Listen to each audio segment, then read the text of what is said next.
இந்த வைகாசி மாசத்தினுடைய ராசி பலன்கள் சிம்ம ராசிக்கு எப்படி இருக்கிறது, என்ன மாற்றங்கள் இருக்கிறது என்பதை பார்ப்போம்.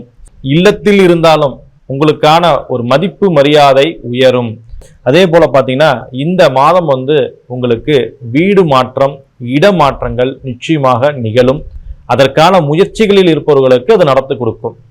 வேலை மாற்றத்துக்காக முயற்சி பண்ணியிருப்பவர்களுக்கு கட்டாயமாக வேலை மாற்றங்கள் ஏற்படுத்தி கொடுக்கும். இந்த கிரக பயிற்சிகள் எல்லாம் எப்படி இருக்குன்னு பார்த்தீங்கன்னா உங்களுக்கு சோதனைகளையும் சாதனைகளும் செய்யக்கூடிய மாதமாக இந்த வைகாசி மாதம் கண்டிப்பாக இருக்கும். உங்களுக்கு தெளிவை ஏற்படுத்தி கொடுப்பார். தடையையும் தாமதத்தையும் தந்து உங்களுக்கு இறுதியில் வெற்றியை தருவார். இதுவரை புரியாத விஷயங்கள், புலப்படாத விஷயங்கள் எல்லாம் புலப்படத்தில் வைப்பார். பெரிய மனிதர்களுடைய ஆதரவுகள் கிடைக்கும். அரசியலையோ இருப்பவர்களுக்கு நல்ல ஒரு மாற்றமாக இந்த மாதங்கள் நிச்சயமாக இருக்கும். வாய்ப்பு உள்ளவர்கள் கட்டாயம் நீங்கள் திருச்செங்கோடு மலை மேல் உள்ள செங்கோட்டு வேலவனை தரிசனம் செய்வது உங்களுக்கு மிகுந்த யோகத்தை ஏற்படுத்தி கொடுக்கும்.